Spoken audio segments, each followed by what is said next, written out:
India आघाडी ज्यावेळी आम्ही कामं केली, खासदारकी असून दे, आमदारकी असून दे, नगरपालिका असून दे, इतर सर्व कार्यक्रमामध्ये आम्ही ज्या धीरीनं त्यांच्या खांद्याला खांदा लावून काम केलं, जे काँग्रेसचे नेते बंटी पाटील साहेब यांच्या माध्यमातून ही आघाडी आपण करत होतो, शाहू महाराजांच्या माध्यमातून आपण आघाडी यांच्या माध्यमातून करत होतो.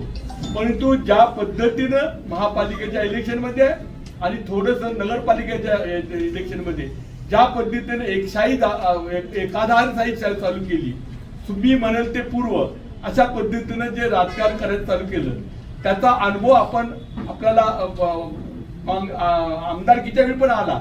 तरी सुद्धा आजच्या या दोन महापालिका इचलकरंजी आणखी कोल्हापूर महापालिकेमध्ये ज्या पद्धतीने राजकारण केले गेलं, त्याचा पूर्णपणे कार्यकर्त्याला डावलून आर्थिक बाबीचा किंवा स्वतःच्या जवळचा किंवा नातलग अशा पद्धतीचं जे राजकारण जे चाललेलं आहे, ज्या कोल्हापूरच्या भूमीमध्ये असले किंवा महाराष्ट्रामध्ये, त्याचं परिपक्व करण्याचं काम ज्या माध्यमातून इंडिया आघाडीमध्ये केलं गेलं. म्हणून आम्ही ज्या निर्णय घेतला या 3 पक्षाच्या कार्यकर्त्यांनी, आणि हे सगळे कार्यकर्ते नवीन कार्यकर्ते आहेत, कोणत्याही प्रकारचे राजकीय कुठल्याही प्रकारचं डाग नसलेले कार्यकर्ते आहेत. अशा कार्यकर्त्यांच्या माध्यमातून आम्ही तुमच्या समोर सगळ्यांच्या समोर जात आहे.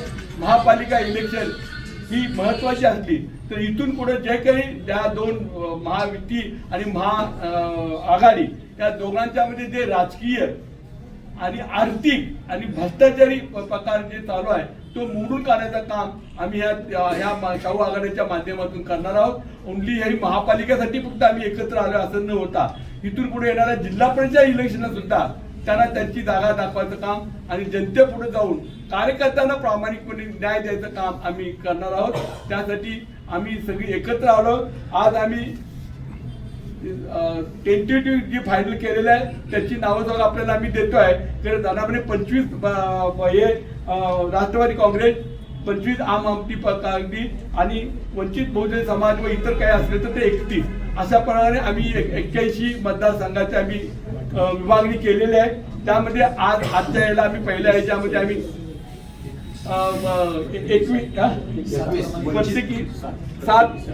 7 सीटाप्रमाणे 7/21 सीटा आज आम्ही पहिल्यांदा डिक्लेअर करतोय. आणि उद्या परवा उद्या बसून सोमवारी राहिलेली सर्व उमेदवारी आम्ही फायनल करतोय. सगळ्यांची जवळजवळ नावं फायनल केलेली आहे. कोणत्याही प्रकारे एकमेकांमध्ये अडचण नाही आहे. आणि प्रामाणिक कार्यकर्ता, एकनिष्ठ कार्यकर्ता प्रत्येक पक्षामध्ये आहेत, त्यांना आम्ही उमेदवारी द्यायचा प्रयत्न केलेला आहे.